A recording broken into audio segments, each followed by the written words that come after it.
It was the Great War that stirred me. I came close to death, saw my life flash before my eyes twice. What I saw was a life not yet lived. Father telling me what to do, what was right. Mother and aunt and uncle, and grandfather and grandmother, a legacy to uphold and a standard to live by. It is the comfortable Midwest. Small, cozy, comfortable.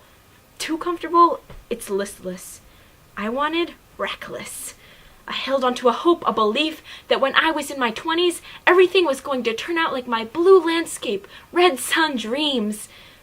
20s, the decade of unbreakable boldness. Hope. What I'd been waiting for in the confines of my small acred town was going to happen. It was time to start living. I wanted reckless. To New York City, the capital of the world, where young boys dared to go live the dream. They were happy, full of the liquor they needed, dancing with the people they wanted, knowing the people they wanted, being the people they wanted. America, too, was in its 20s. I met a man who was like me, came from the war, escaped from the West. The first time I saw him, his slender silhouette opening his arms, his body to the green light, I knew we had the same dream. A dream to be embraced by a love full of acceptance and loyalty, faithfulness. I knew it could happen. It had happened before. Secret love in the top floor of a little building, just us amongst thousands in the big city. A camera can see all but those hidden behind, those squinting through the tiny camera lens, longing to get a better photo, to see into the lives of others bit by bit and strive to be like them, yet still remain concealed behind the discreet safety of the lens. So I called the girls nice, but I never stopped thinking about him. What an enigma he was! Yet his privateness drew me closer. I felt safety in the beautiful crescent of his smile. The smile that understood my deepest passions. The smile that saw right through me without the words coming out of my mouth. It was an immediate bond of understanding. And he became my liquor, forbidden but desired and completely unavoidable. My flashbacks don't go back to the dreary common days of the bond list, but rather to the afternoons spent at his beaches, our few but extremely grand moments together. It was the 20s. It was reckless. I did a favor for him, surrendering my love for him to give him the opportunity to fulfill his dream. It was not for money. It was not for an extra ride along to his mansion tour. It was purely out of my own greedy desires to give him all he wanted. But a fantasy can't last. My eyes' power of correction broke, and the past claws reached to him before they reached me. It was on the first day of autumn flavor in the air, when the yellow leaves would begin to fall, when his white suit was tainted by all of the impurity that caught up to him, and the red blood clouded the deep blue water below. It was the 20s. In my 20s, I thought everything was going to turn out like my childhood dreams. Now I'm 30, portentous, menacing.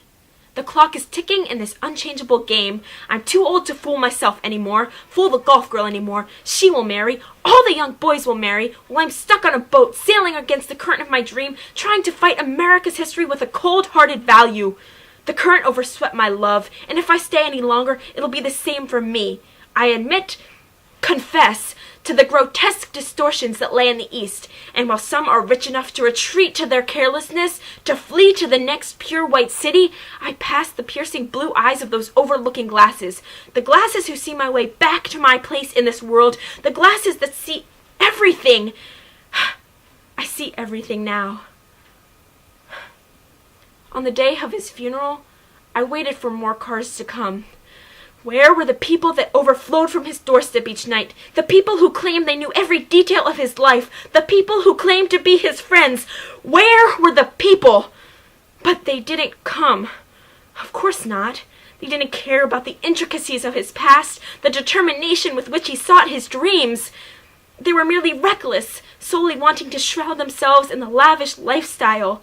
He was worth the whole damn bunch put together. The house next door is no longer filled with possibility, but rather it looms in the darkness, reminding me of what could have been but never was. So many missed opportunities. The taste of regret crumbles on my tongue like a cake left out too long, the sweet frosting forming hard cracks along the edges of the cake, leaving my stomach churning with every bite. I wish we could have had more time together, but you cannot change the past, nor can I continue to live in my past fantasies. At least when he was alive, I had hoped that they could come true. But now, I realize that they were just as unrealistic then as they are now that he's dead. And standing there at his graveside, his father to my left, Owl Eyes to my right, I suddenly feel an overwhelming sense of relief. Here we were, the ones who truly loved him, who had the personal interest in him, the ones who saw right through to who he really was. When life filters through between those who care and those who don't, I was standing there, emerging from the facade of the elaborate, fraudulent people, proving at last my honest devotion to him. And seeing that I was the one who'd been there for him all along, that I was really the one for him, I wish I would have been more reckless.